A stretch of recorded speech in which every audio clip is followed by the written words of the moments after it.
Well, good afternoon, everybody, and welcome to the next part of the Free From Christmas special virtual Free From event. And as you know, through today and tomorrow, we have a whole series of talks and demos to bring to you. And I'm very excited to introduce the next demonstration because, well, it deals with something that I like a lot. The title is Chocolate and Coconut Tarts, which already is making my mouth water. This is going to be a demo with River Cottage Chef and tutor, author, nutritionist, chef, fermenter, sourdough baker, and gluten-free expert, Naomi Devlin, who some of you, of course, will have seen this morning, going through the early part of the program today. There's very little that Naomi doesn't know about how to bake gluten-free, from sourdough bread to Danish pastries. But sometimes she just wants to bake something that feels decadent and looks fancy. So, but also it should all come together as simply as possible. And if that sounds good to you, then she's going to take you through a simple coconut crust and silky chocolate ganache, free of gluten, dairy, and refined sugars, but full of taste and full of the taste of paradise. If you've got questions for Naomi, she'll answer as she bakes.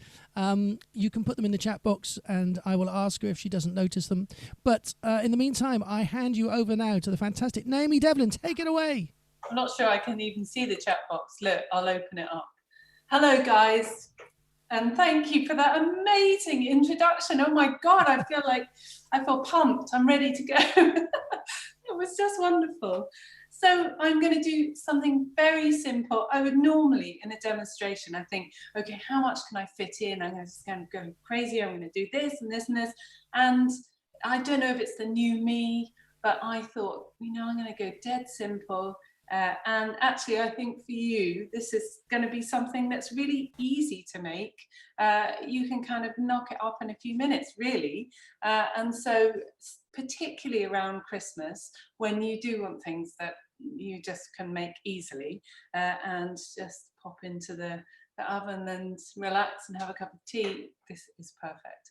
And I'm going to make a little desiccated coconut crust, which actually you can then freeze if you want and bring out and just fill with, you could even just fill it with fresh fruit, or you can fill it with whatever you have, some coconut yogurt and maybe some compote or something like that. So it doesn't have to be a massive thing. It's something that's actually just great to make and have on hand. I would normally say when guests drop by, you can just, but obviously that's not going to happen. So when you feel like maybe you could have a virtual dinner party where you all make them, but in the current circumstances, it's just little things that are treaty, but that don't actually majorly upset your blood sugar and don't take you all day to make. So I'll start by showing you making the crust. So it's really, really simple. And what I'll do is, we've had just a little technical hitch this morning, couldn't get Zoom to agree to go portrait, which I would normally choose, so that you can see both the top of my head, I have hair, and the work surface in front of me. So you get today, you either get hair or work surface, and we figured, as wonderful as my hair is, that the work surface was the major priority. So I've got, and I'm going to pull my ingredients into my tiny little visible workspace, and I'll bring them up to the camera. If there's anything, if I'm not showing you enough, just let me know. I can't really change the camera angle, but I'll do my best to explain what I'm doing. So I've got desiccated coconut here, and you could actually make this crust also with any kind of ground nuts, so unless they're really oily nuts, so not pecans, not walnuts, won't work so well. Although, to be honest, they'd be delicious. You could give them the same treatment, but the crust might not hold together as well because you've got some more fat in there. So drier nuts. Desiccated coconut works perfect with chocolate. As we said, it is the taste of paradise. So this is a kind of bounty bar in reverse, I guess. So we've got the coconut on the outside and the chocolate on the inside. And coconut runs through it because we're using coconut instead of cream in the ganache. So I've got my little ingredients to add into here, got them all weighed up which I like, makes me feel very important and chefy. And I've got rice flour here. So, and this is just the main body of the crust is coming from desiccated coconut, or like I said, nuts. But we just want a little bit of flour just to bind it and hold it together so it's not completely friable. And so pretty much any gluten-free flour would work. So you could use, for a more flavoursome crust, you could use something like brown teff or sorghum or chestnut flour. What I've gone for is just white rice flour. And the reason for that is partially because it's white. So it looks, you know, it keeps that kind of white Bounty Bar appearance. I don't want to give, you know, too many shout outs to Bounty Bar, because obviously the problem with that is it's absolutely packed with sugar, so much so that I mean I think I probably ate one last about 25 years ago, but they're so, you know, achingly sweet. It's too much. So here we're preserving that white appearance but with less sugar. And so what I'm going to use instead of sugar is maple syrup. And so you can use honey here, or you could use agave syrup if you like it. I'm not a massive fan. Or brown rice syrup actually would be lovely. And brown rice syrup is nice because it's less sweet. So you get, if you really don't have a sweet tooth, less sweet but still nice and binding and syrupy. So anyway, maple syrup just has such a beautiful flavour though, that's why I'm using that. I want to get every last little morsel of that in there. So annoying when you've weighed things up and then you end up with half of it left in the container. And then instead of adding fat to make this pastry, because there's already quite a lot of fat inherently in the coconut, I'm just going to add egg white. And that's going to do the job of binding it. In the oven, that egg white is going to set, and then it'll actually hold the crust together. So although when you make this, you just think, hang on, that looks like granola. So you can see I'm just mixing it together, fairly granola-like. I'm just going to put a pinch of salt in as well. Very important. You get to see my hair while I'm doing this. Very important actually to add a little bit of salt to counterbalance the sweetness, but also to bring it out. So adding salt to anything sweet will actually enable you to taste that sweetness, and so you need to use a little bit less of it. So yeah, so it looks completely mushy, like it will never become a crust, but actually once we've pressed that into the tins and put it in the oven and it's set, then it becomes a legitimate crust that will hold all sorts of things. So just so that the rice flour can absorb the liquid in there, I'm going to set that aside just for a couple of minutes while I prepare my tins. So I've got little mini tart tins. So you could make this in a large, just a normal flan dish. The ones with the kind of flutes are really lovely because the crust will actually take the impressions of those flutes. Any tart tin will work though, or just these little individual tart tins. I'm just doing a half recipe, so the full recipe makes 6, which is enough for a family, and then one for you to hide away for later when you're feeling like you need a treat. Or if you wanted to, these are actually, although they don't look very big, it's quite rich, and so it is a major portion, I would say. So actually, usually I would probably only manage half of one, and that's not because I'm faint-hearted when it comes to chocolate. It's just because they are very rich. And so if you wanted to, you could make them in muffin tins, just bring the crust up the size of the muffin tin, or even in tiny little mini muffin tins would be just gorgeous, a little mouthful of chocolatey goodness. So I've got some coconut oil, which is the fat I'm using in here. And so obviously, if you're not dairy free, you could make this with butter. So you could use butter instead of coconut oil, and it will still work. I'm just putting that around the edge of my tin because the crust is quite sticky. And so we want to make sure that it doesn't weld itself to the tin, which is super annoying. And then I'm just going to put a little blob in the center of each tin. And then you can also rub whatever's left into your hands, and your hands will just be beautiful.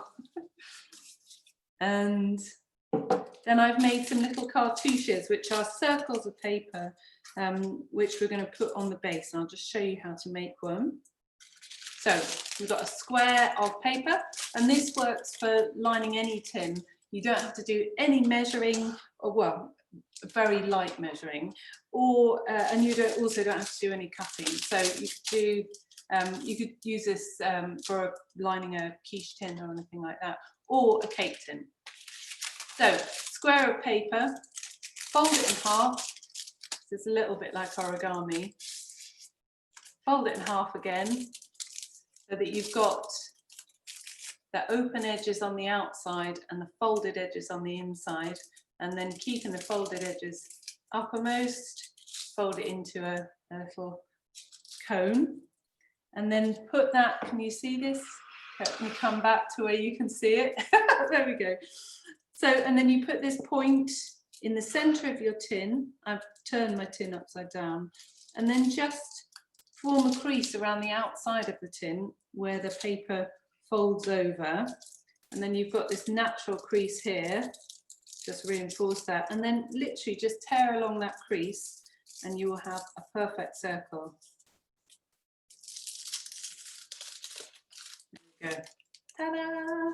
So I'm going to go in there, and that's essentially just going to stop the crust from sticking to the bottom. The sides we can deal with by greasing, but unless you've got a loose bottomed case, you'll end up having to lever it out, and then you'll end up ruining the crust. So this has just had a chance to sit. I'm just equally going to, I'm going the wrong way. This is like reversing. I keep thinking I'm going that way, I'm going that way. So I'm just going to evenly distribute this.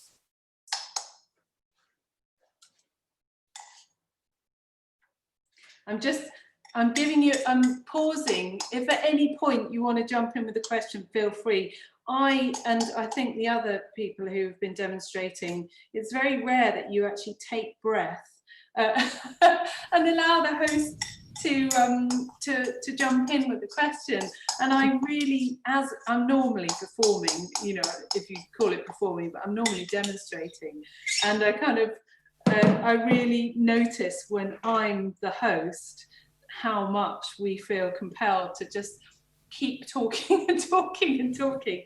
And it's fine if you're on stage with someone, but with these Zoom sessions, you have to wait for the other person to take a breath before you can actually butt in. Isn't that right? Great. I'm glad you took a breath there. I've been waiting for hours to talk to you, Naomi. We have some questions. Is the recipe with the amounts, will that be up somewhere that people can find after the demonstration? Yes, it will be. So what I'm going to do is put that up on my Instagram. So I'm Naomi and Devlin, and with an E, on Instagram. And you should be able to, you can find me through the Free From Events page anyway. And I will put that up as a highlight. And so I'll save that. So even if you don't see the post today, I'll put it in stories. Even if you don't see that today, you will see that as a highlight recipe above my posts. And I'll also, assuming we can make this work technologically, I have a gluten-free cookery website, so a gluten-free cookery school website even, and I'll pop it up as a lesson there with the recipe as a PDF for you to download, and then this little video of me showing you what to do, just in case, so you don't have to take notes now, and you'll be able to sign up and get that for free. So both those ways you'll be able to find it. I also, at the moment until Sunday, on my cookery school website, I have a free brownie cookie lesson and a free fermenting, it's called Ferment Fest. It's from when I did a fermenting festival back in the summer, an online festival, and I just made all those recipes and the videos available for free. So if you've ever fancied dabbling in a bit of fermentation, then that is the place to go. So, and just to tell you what I'm doing now, so I'm just dipping, I realize you can't see what I'm dipping my fingers in. I've got a little finger bowl and I'm of cold water, just dipping my fingers in. And then I'm just using my wet fingers to squish the dough. So it's not really a dough that you would ever roll out. I'm just squishing that up the sides and trying to kind of neaten it up. But actually, it doesn't matter if you get some little pointy bits sticking up at the top, because they'll catch in the oven and they'll go really deliciously golden and caramelized and crisp. And so those are the good bits. Those are the bits you fight over afterwards. So you get this kind of soft Bounty bar crust underneath, and then the bits that catch, they will be just toasty and lovely. Naomi, Jackie asks, can you use a vegan alternative? Oh, yes. So that's a really good question. So I'm sure you can, but I haven't tried it. And so I'm saying, this is me thinking aloud. And what I would try is probably white chia seeds. And what I do is just soak some white chia seeds in water and then mix them in with the maple syrup and the coconut and the rice flour until I get a crust that I can kind of press in. Now, it's not going to set in quite the same way, just because egg, is a high protein, and chia seeds they're going to form a gel which bonds it together, but it's not a protein that sets in the same way. And so I'm actually just going to do that last one after I ask my husband to do something. And so it would probably work, but you wouldn't get maybe quite the same crispness. And what you might want to do is just drop the temperature maybe 10 degrees and just cook it for a little bit longer, so you're almost drying it out like you would if you were making like a flax cracker or a chia seed cracker. So that's the route I would go with it. I've got my beautiful husband standing by. He's even wearing a shirt, which is because sometimes when I do a demo and I ask him to get involved, it's at the last minute. And as you all know, we're in our pants all the time at the moment. And so he has very kindly put trousers and a shirt on just for you guys. So I'm going to make the ganache now, or with the assistance of my husband, who's going to melt the ingredients for me. So I've got coconut milk, and that's essentially my cream stand-in here. And if you wanted to use it, for example, if you don't like the taste of coconut, what's wrong with you? If you don't like the taste of coconut, you could make a rich cashew milk.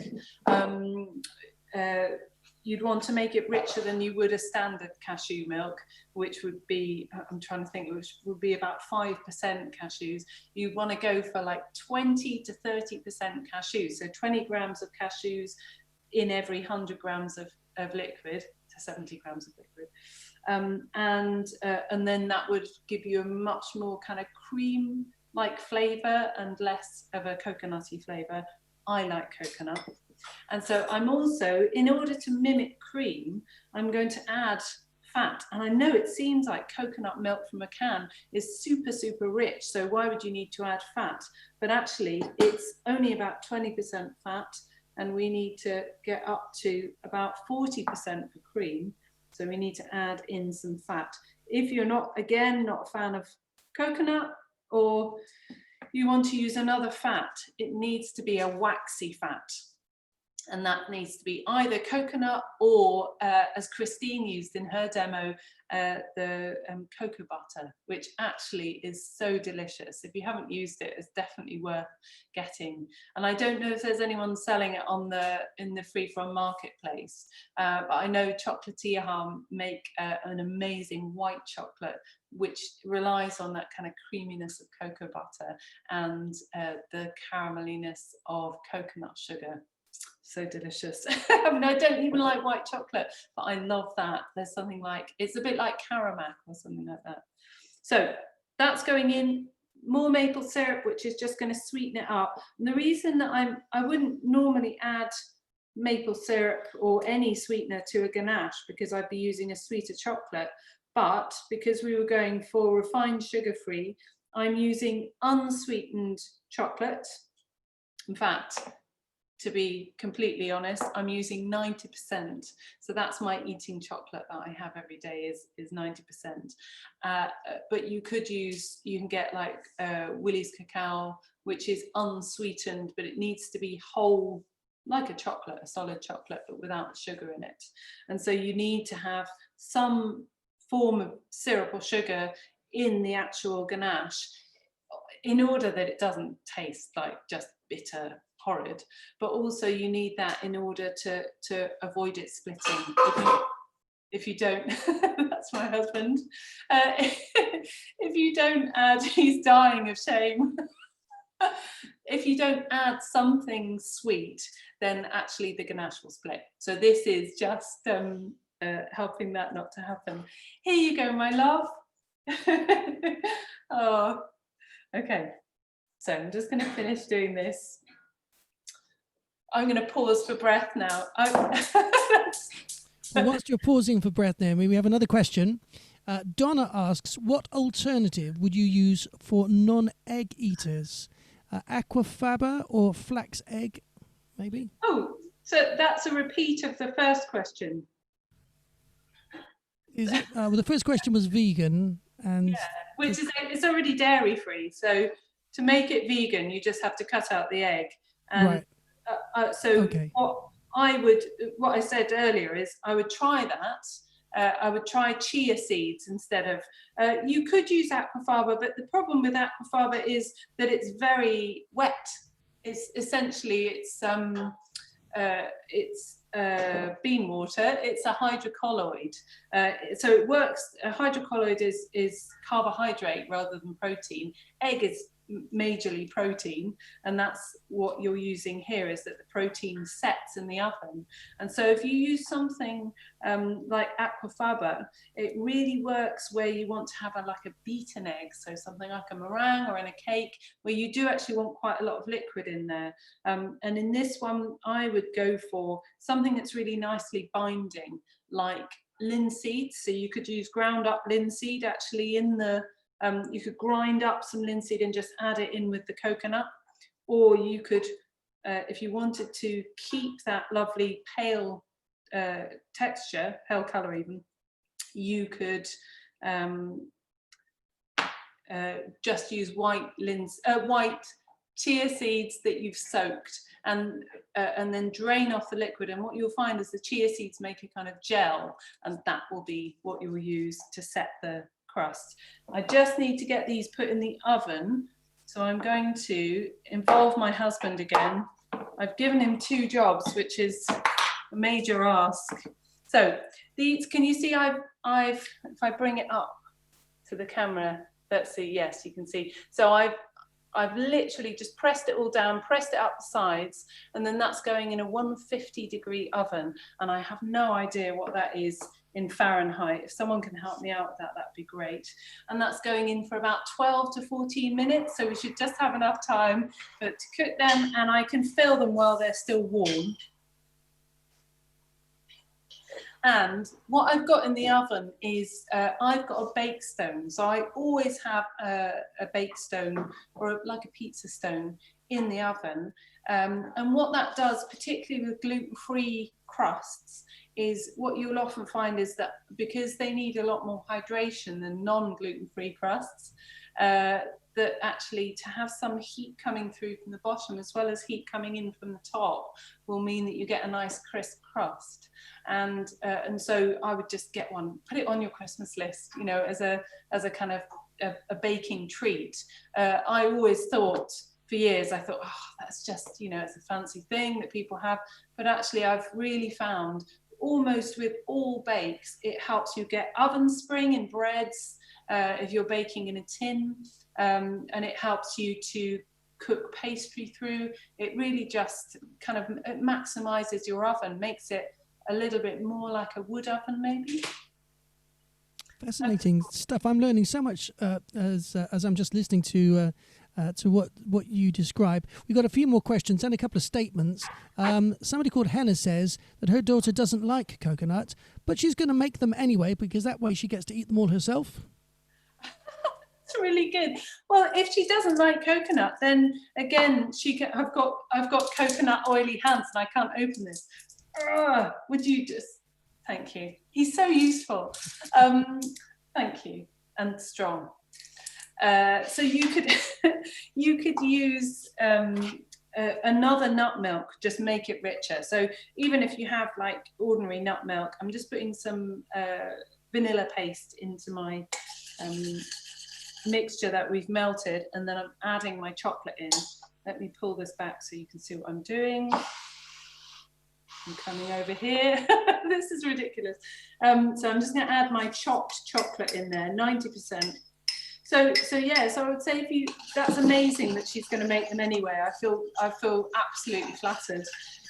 But I would say try making some cashew milk and get yourself some cocoa butter and use that, and you'll find it's an incredibly silky, rich ganache, but without obviously that coconut flavour. And make your crust with, grind up some almonds or some other nut. So if you look, I don't know if you can see in here, let's just about see, it's super dark. I don't want to tip it too far forward because I'll end up tipping it out. I'm trying to find my light. I'll end up tipping it out actually on the desk, but it's turned into a beautiful silky ganache. And so I'm just going to leave that now. It will firm up slightly. So if you leave it in the pan, actually it stays warm enough so that it doesn't set before you can get it into the crust cases. So I'll just stick that on the side. Yes, could you put 12 minutes on, please? Put 10 minutes on then. So 12 to 14 minutes for the crusts. So, sorry, you were asking. There was a question about coconut and there was something else. Yes, another question, which is from Susan, who says, could you use cream, and if so, what type? Okay, so yes, you can use double cream. So if you were using cream, you would always go for double cream because you want a rich cream, but not something like clotted or extra thick, because that does have to... Did you guys see that? Yes, we saw that. There was a man crawling around on the floor. Just so much better if he just walked by. This is great. I didn't know that you were going to witness my personal humiliation in this way, everyone, but this is good. So yeah, and all you would do is, because you're using coconut milk and coconut oil in place of cream, you just take that weight of the coconut milk plus the coconut oil, which I can't, is it 180 plus 15 is 230 ml rather than the weight of the coconut milk, and then use that as double cream. And like I said, you could use you could add a knob of butter if you want a kind of buttery flavour. Often ganaches, when you make them, you would, right at the end, when you've done all of this and stirred it all together, you would add a little knob of butter, and that just, it brings the temperature down, but it also just emulsifies the whole thing. And so you get an exceptionally silky, glossy ganache. And you can do the same with coconut oil or cocoa butter. So we're getting some nice comments here. Carrie says fabulous. That's nice. I'll take that. Thank you. Marion says, Carrie from my cookery school. See, I have such a wonderful group of students in the cookery school, and I have to say that they have kept me sane. And in fact, I start to get a bit tearful when I think about it, because what we have with the cookery school is we have the classes online, which are all pre-recorded, normally without my husband going across on the floor, although my cat does feature in a lot of the videos, because she likes, you can see behind me, you've got her there behind, we've got her cat flap and her scratching pose, and so she likes to wander around and ask for food during my videos. But we have online support groups on Facebook, and whilst I'm not a massive fan of Facebook, it is very useful, and we've just had a very big discussion about this, about whether we should support it, which we have decided to. because it's been such an amazing community during lockdown. And what we found is there's a kind of baking therapy going on, you know, and that we are just baking and sharing, and people are lifting each other up, and it's just been the most supportive group I've ever come across. So I love them, and a lot of them have turned up here today, and I love them for that. We've got Henna, we've got Carrie, I'm just seeing in the chats, we've got Arula. These guys are just absolute superstars. And they obviously love you as well. Sandra says she loves your giggles. And, I can't help it. Who was it? Marianne says added entertainment. I'm guessing that's the crawling husband routine. She's going added entertainment, win-win. Yeah, well, there was that meme, wasn't there, right at the beginning of lockdown, of someone having a Zoom meeting and someone's husband coming in their pants. I think so, which I can see how that would happen. That many's the time, because an apron hides a multitude of sins, but many's the time that I've been wearing, I tend to wear hot pants rather than pants, you know, little shorts. I've come to the door wearing an apron and had to back away from it when the Amazon person has done, you know, dropped whatever they're dropping. So yeah, we've changed a lot during lockdown and this whole pandemic. You know, I don't know if all of it's negative. I think there are some things that I will take away, you know, that I love about it, about the way that we are connecting to each other in different ways, I think. Absolutely. I think for all of the obvious negatives and the challenges that we're all facing, there are some great positives, and this ability to connect online in a way that we weren't really doing before. I mean, this time last year, I'd never heard of Zoom. I'm quite techie, to be honest, but Zoom is now everything, right? The whole world is using Zoom, and realizing that for many things you don't need to be face to face. You know, yeah. you can connect with people in a way that you would have had to take a flight before, and if that was impractical or impossible, then a meeting wouldn't have happened. But and it benefits certain people. You know, as a musician, I've been able to find lots of people to share my journey with as a performer, and I can see what you're doing has created a very special group of people who all love you very much indeed.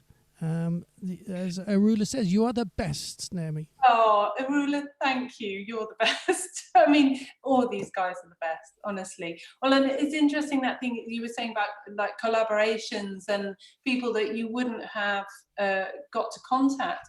In many ways for me, because I teach, so I'm a River Cottage chef. You may all remember River Cottage from the telly, and so pretty much up until this year, everything that I've done has been in person, and I love that. I love to hug people. I mean, that's the bit I miss. I absolutely love that direct contact with people, and that is the thing that I miss from teaching. But I also had lots of people around the world saying, we can't get to Devon. You know, we can't fly across the world to Devon and see and take a course with you. We'd love to learn from you. And this way, we've got people in Nova Scotia and Australia and India and in the Middle East and, you know, all around Europe. And I mean, there isn't a continent that I haven't got students on now. And to me, that is that thing that's bringing us all closer. And I guess that's the same with music, isn't it? It's like, actually, you can record bits and collaborate with people that maybe you wouldn't have been able to before. Yep, that's true. And although we probably had the technology to do it, we didn't need to do it. So most people probably didn't bother using it. I've been contributing to lots of people's records over the last year, but they'll send me some music and I'll add my part and send it back to them. And same with videos. There's lots of these lockdown videos that are brilliant of people who are in different parts of the world contributing. Do you find that this is now going to be definitely a part of however we get back to normal? This is also going to be a part of your future as well, to continue being able to do online things like this?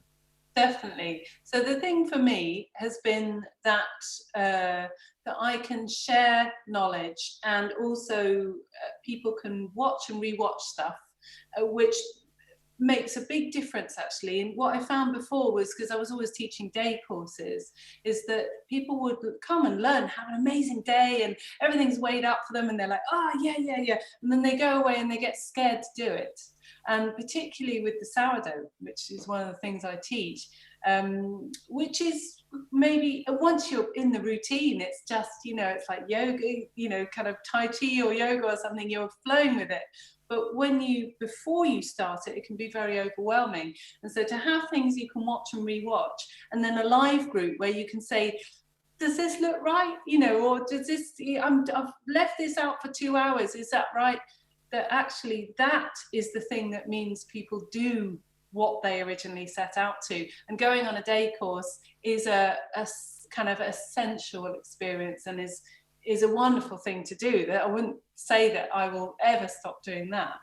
But in terms of the actual learning that students are doing, they have absolutely exceeded my expectations and just are doing incredible things. And even some of them, in fact, Arula is starting to, and Henna, and in fact, a lot of those guys are starting to experiment with their own recipes. And it's like, well, these guys are now becoming bakers, and then they will become teachers. And, that kind of expansion is what I always hoped for. So it feels like going forward, I will, yes, because I like to hug people. I always want to do some in-person teaching.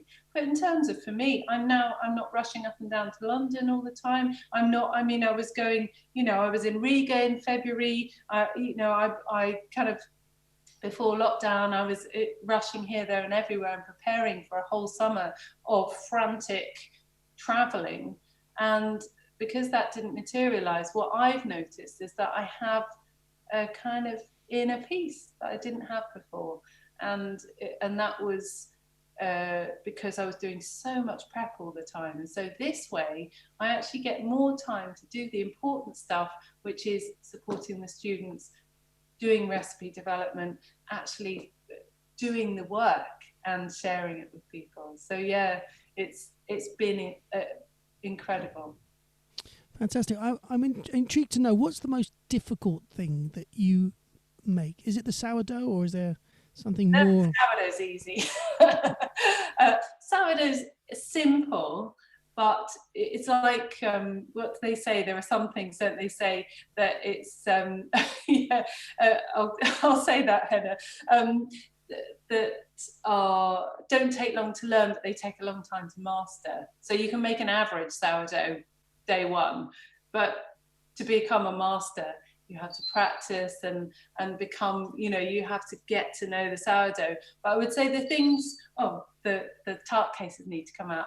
The things that are the most complex are things like laminated doughs, so puff pastry, or at the moment I'm doing a course of enriched dough that I'm hoping to have out by the end of next week, and so Danish pastries are one of those things. So croissants, Danish pastries. I haven't cracked croissants yet, because you have to have so many different elements of stretch and lamination and crispness on the outside and softness on the inside. But I've cracked it for Danish pastries. So I'd say that's my new kind of mountain. Because Nick's gone upstairs, I'm just gonna have to run to the oven. So please do a tap dance while I'm away. Well, I'm not sure that I can be able to do a tap dance, but one of the great joys of the Free From Festival, which I've been involved with since the very first one, is the opportunity to get and meet and hear so many different and brilliantly passionate people who just are so keen to share their experience, their love, and their experience. And now that we've moved online, although it's a different kind of experience, it's also a little bit more focused. So the kind of questions that we can all ask now were a little bit more difficult to be done when there was hundreds of people in a room. Now, of course, we can ask those kind of questions, and I'm learning all the time, Naomi. I might have to give these a go and see if I can make some for me and my mum. Oh, I'm sure you will. I mean, that's the whole thing, is actually a lot of the time it's just getting started, isn't it? Getting your ingredients weighed up and giving it a go is the thing that you need to do, because most things are simpler than you imagine. Right, has this started to set now, haven't? Okay, so I'm going, so these, you can see these are, I just should lift them up to the camera, try and avoid burning myself. So, just trying to get it in the right place. So the base, it's all kind of set, but can you see that ring of kind of caramelized color around the outside? So that is absolutely crisp and delicious. And oh, I realize I haven't got a sharp knife now. And what I have to do is just run a little sharp knife around the edge to make sure that that isn't gonna stick. Oh, I think my husband, Nick, is just gonna run past. Look, he's gonna walk past in a normal way. That's casual. Very casual there, Nick. So I'm just gonna pour this ganache in. It doesn't matter that the cases are still hot. It actually helps because it kind of re-melts the ganache. And so you get a nice smooth top on the ganache, as long as it hasn't completely set before you get it in there. Try and get a maximum amount, although obviously any left in the pan is fair game if you want to eat it afterwards. Right, and a little sharp knife has, as if by magic, has appeared. He's a keeper. Can I go? You can go, yeah. Okay, and then walk. You didn't, did you moonwalk? No. Yeah, it's so smooth. It was so smooth, you never, it does look like walking. Okay, so let's pop these over here. So I'm just going to, you see them okay? Yeah. So I'm just going to get it's a very thin, sharp knife and just run that around the outside to make sure that nothing has stuck.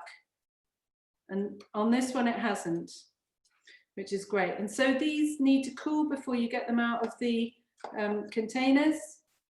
If you can bear it, they're not good to eat hot, obviously, because the ganache needs to cool.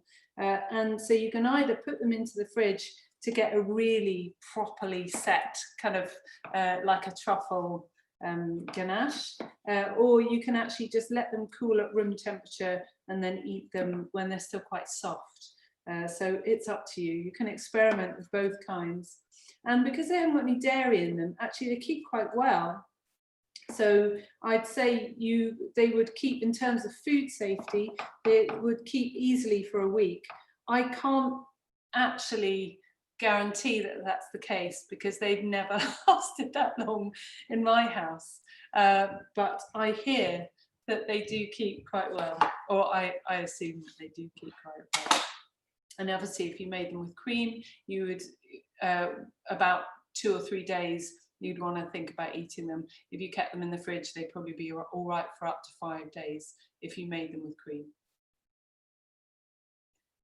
I was just pausing there. Well, so, you were so erudite and fascinating that I had nothing left to say. Fine. Well, I was going to say, actually, Henna said when you were asking the things that were difficult to make, the most difficult things, she said the chocolate ball. And so on my sourdough course, so I have a whole course with different sourdough breads, and one of them is a chocolate and hazelnut sourdough, and it's a high hydration bread, which means it has a lot of water in relationship with the flour, and it's one of those things that is super finely balanced. It's also got a little bit of sugar in the dough, which makes the yeast go crazy, and the hydration also makes the yeast go crazy, and so it's really easy to overprove it. And overproving means that your dough goes beyond its capacity to hold gas. And so when you bake this loaf and it's overproved, it looks incredible and it goes like this, and you're like, oh my God, this is going to be amazing. You cut it open and it's just like a hollow shell with a kind of gummy chocolatey bit at the bottom and just this air pocket with crust above it. And so we've had a lot of people baking the loaf and ending up with that, and then a few people that just get it just right. They prove it for the right amount of time, they get the hydration just right, and it's like a miracle. And some of those recipes are, you know, that's really to do with that, like I was saying, that dance between how long do you prove it, what does the dough feel like, and you only learn that through experience and repeating it, you know, going and making recipes again and again and again, and getting that kind of body feeling for it. Brilliant. Well, I don't think chocolate ball is something I'm going to attempt. That sounds scary, but might be just beyond. Start with the chocolate tart. Yes, definitely. absolutely. You don't want to, you know, run before you can walk, do you? Absolutely not. So, the only serious drawback that I see with the online programming is that we don't get to taste it. That's the big problem, isn't it?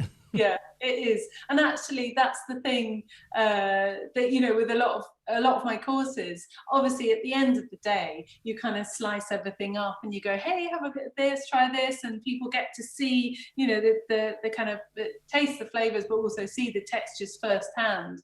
And so I would say that's the thing that we're missing. We're getting all these delicious looking things. I mean, actually you can barely see them where they are. Hold one up to the camera and I will take a photograph of how these look, as long as the light's still here. But can we see? Not really. It's because the light isn't straight on them.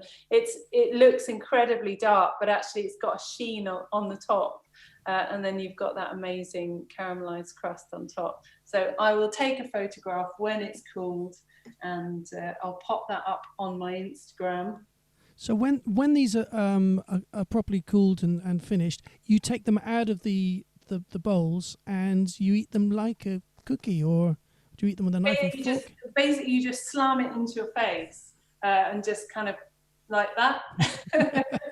So you can eat it very delicately with a knife and fork if you want, but yeah, which is probably how I would eat it, with a fork. Actually, I'm not delicate about many things, but I like to take my time with the dessert, and I think actually just sitting down and, you know, and making an occasion of it is really important, particularly if you are in your pants and and on your own. You know, light a candle, set yourself a place setting, have your tart in a very refined way, and there will be an extra something that you enjoy about it. Maybe watch The Crown same time. You know, so something very, very regal. but yes. So what was I going to say about that? Oh yes. Also, if anyone does make this recipe, I would absolutely love to see your versions, and it makes me so happy to see people baking my recipes. So if you do, post it in a story on Instagram if you're an Instagrammer, and I will repost it and trumpet your success, hopefully your success. And yes, like I said, I'll put the recipe in my highlights, so you'll get to see it there. Donna thinks that that would be lovely with some raspberries and a glass of amaretto. That sounds amazing. Yes. Oh, amaretto. Yeah. Or I was just thinking you could go all full out coconut and go for Malibu with something really retro. You could put like a Hawaiian shirt on, have a Malibu. You could theme the whole thing, couldn't you? But amaretto sounds incredibly refined. Yeah. Definitely. I'm right behind you there, Donna. Someone saying this is someone else from my cookery school. They finally have a kitchen to bake in. That's been, for some people, they've taken this opportunity to do a little bit of home improvement, so they haven't actually got a kitchen to bake in. So yeah, it's very important to have a kitchen to bake in, and you must be very happy. Well, Naomi, that's fantastic. So if people want to find out more about you, you're Naomi Ann with an E Devlin on Instagram. Yeah. And how else do people find out more? I'm guessing that almost everyone in the room already knows you anyway, but just in case there are people who joined. Yeah, if you don't know me already, the best way is to find me through Instagram, I'd say. But if you just put my name, Naomi Devlin, into Google, it will bring up my website, naomidevlin.co.uk, or you can pop along to my cookery school website, which is gluten-free baking school at Thinkific. But the best way to get to that, I'd say, is through my Instagram or through my website. And I also have an online cookery course for River Cottage that we've just recorded, and that is an absolute bargain this week because it's reduced for Black Friday. They've done a Black Friday week, and so that's an absolute steal. I would definitely go for that. And I'm also offering various discounts in my cookery school until Sunday, so until tomorrow night. You can get 30% off all my major courses, 50% off some of them, and some of them, like I said, are free. So yeah, so go along, and even if you just snap up a free course, that's, you know, a little treat for the weekend, isn't it?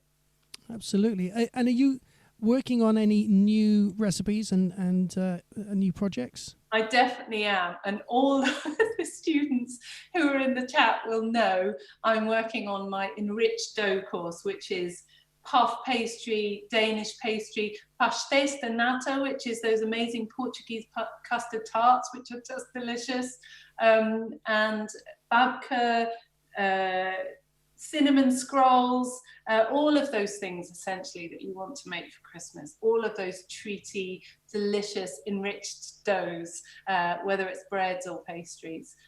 That's what I'm putting out. So I'm going to put out the first part of that at the end of next week. I've recorded most of it. I've been having Danish pastry nightmares this week because I kept recording it, and then and I'm an idiot because I had a floury finger and I kept thinking I'd pressed record, and certain bits of it just hadn't recorded because I had a floury finger, and then other bits, you know, one bit got left in the oven, and so the end of that recipe, it was burnt. So these are all the kind of additional things that you don't have to deal with in real life, where you just do a recipe from start to finish, and there you go, people see it at the end.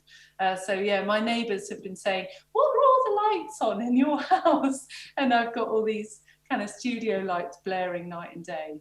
But that is what I'm working on at the moment. The second part of it will be hopefully in time for Christmas, if not at the very end of the year, will be all those enriched breads for all those yummy breakfasts. Right. So are you kind of reverse engineering enriched pastries and breads in order to work this out? So basically going to each one and working out what's in that and how can you replace that with something else that does the same thing? Yeah, exactly. So I mean, I've been baking gluten-free for 15 years now. So and I'm a massive nerd, as well as, I know I seem very silly, but I am actually quite a nerd. And so I really enjoy that process of understanding what it is that makes a dough work in a certain way, what makes it chewy, what makes it crisp, what, you know, what allows it to expand, what sort of temperature and which way to cook it. And so that's what I'm doing. So I'm learning, or I already know the way to do it with wheat, and then I'm kind of applying my specific gluten-free knowledge to that, and so yeah, so it is a really interesting work, and sometimes things just straight out the bat, you know, they're working straight away, but very often with these more complex recipes, it's just a process of iterations of tiny changes, and go, oh, okay, so that worked like that, or wow, that was huge, you know, I didn't realize that was so important in that recipe. So it's an interesting process, and it's a joy to do it, because when you see people eating the results, you know, someone who hasn't had a Danish for 20 years eating a Danish, you will see people with tears in their eyes. I mean, I've had, you know, crusty old men come up and hug me and say, you've made my day with that baguette. You know, it's just like, that is incredible. Talking of baguette, I don't eat, although I'm not gluten intolerant, I do eat bread, but very rarely. But French bread, when it's like the real fresh French baguette, I've never found anything in the UK like that. How can you recreate that, and how do they do that in the first place? Do you mean how do they make wheat baguette, or how do they make gluten-free? You mean how do they make it? Yeah, well, originally, The ones that you get in France. yes, the ones in France are just sublime, but they don't last very long. You know, they're all down at the bakery first thing in the morning, buying it fresh and eating it quick. Yeah. But I've never seen that replicated in the UK, for example. The bread is never the same. Well, it's partially to do with the flour. So the actual flours are different. And so if someone is using actual French flour, and they're very, very fierce about nothing extra in the bread. So there's a movement called the Real Bread campaign in this country, who are fierce about, not adding emulsifiers and preservatives and all sorts of things that you don't need in bread. And free from bread is horror for having all those kind of things in it. But the French bread that you buy in France, it's very pure. It has the French flour and probably fresh yeast and water and salt, and it's to do with the technique of the baker, but also its freshness. And very often the bread that we're getting in bakeries here, it has flour improvers and all sorts of things in it that change. They might keep it longer, because people want to buy a loaf and have it for 5 days sitting on the side. If you want bread like that, you have to eat sourdough bread, because the whole process of sourdough, the acidity that's created by the sourdough starter actually transforms the starch in the loaf so that it does keep longer. And so, if you want bread that you can toast for 5 days, gluten-free or not, it's sourdough. If you want that fluffy, amazing fluffy baguette, which you can make gluten-free if you want, or my sourdough course, we have a sourdough baguette. And it's great the first day, it's absolutely incredible. The second day, it's turned into a rock, and you have to, make bread and butter pudding or feed it to ducks or something. And so that's what it is. It's the ingredients. Well, on that sourdough bombshell, we have to leave you now. It's been an amazing hour that we've spent with you, Naomi. Thank you also for all the hard work you did this morning, because you were hosting the events this morning here with us. Of course, I've taken on the baton now, so I shall be running with that for the rest of the day. Coming up at 3:30, we have Ali Walsh and her Xmas breakfast muffins and turkey societies with flatbreads, which sounds great. But before that, and after we say goodbye to Naomi, we're going to have some music. So, Naomi, good luck with everything. I will be following your Instagram, and I'm going to have a go at trying to make these coconut and ganache cookies. Your explanation about bread was just absolutely spot on. Thank you so much. Thank you. Really lovely, fantastic hosting too. Thank you so much. You've been a treat. Thank you to you guys for turning up. I love you. They love you too. The feeling is very mutual in the chat room. Listen, we've got a little treat now. We're going to have some live music from now through the rest of the day and through tomorrow's events. In between the talks and the demos, we're going to have some live music performances from